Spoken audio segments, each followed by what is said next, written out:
السلام علیکم ناظرین، MR نیوز اسٹوڈیو سے میں ہوں کنزہ تنویر۔ اب تک کی تازہ ترین ہیڈ لائنز۔ کراچی کے مختلف علاقوں میں رات گئے بجلی غائب ہے، جس کے باعث شہریوں کو شدید مشکلات کا سامنا کرنا پڑ رہا ہے۔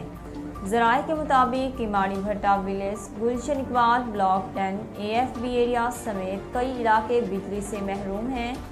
بجلی کی بندش کے خلاف کراچی شاہین کمپلیکس پر علاقہ مکینوں نے احتجاج کیا، ٹاور جانے والی سڑک بلاک کر دی، تاہم کچھ دیر بعد احتجاج ختم کر دیا گیا۔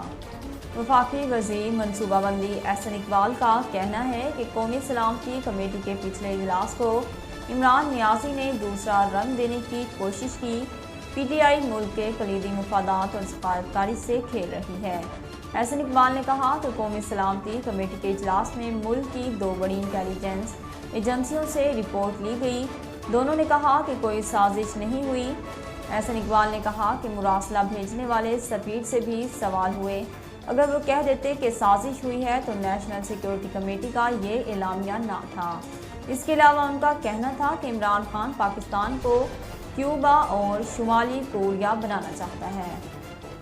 امریکہ کی جانب سے پاکستان کی قومی سلامتی کمیٹی کے اعلامیے کا خیر مقدم کیا گیا۔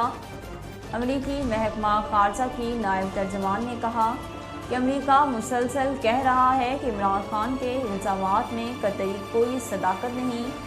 ان کا کہنا ہے کہ امریکہ پاکستان کے ساتھ دیرینہ تعاون کو قدر کی نگاہ سے دیکھتا ہے۔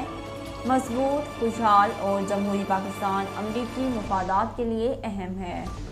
وزیر خزانہ مفتیٰ اسماعیل نے پیٹرولیم مصنوعات کی قیمتوں میں اضافے کا خدشہ ظاہر کیا۔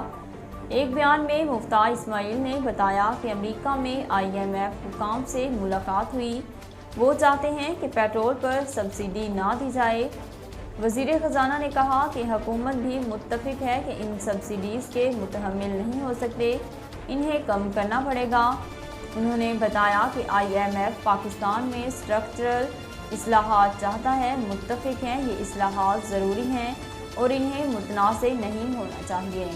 ناظرین، اب تک کے لیے اتنا ہی۔ مزید خبروں اور اپڈیٹ کے لیے دیکھتے رہیے MR نیوز۔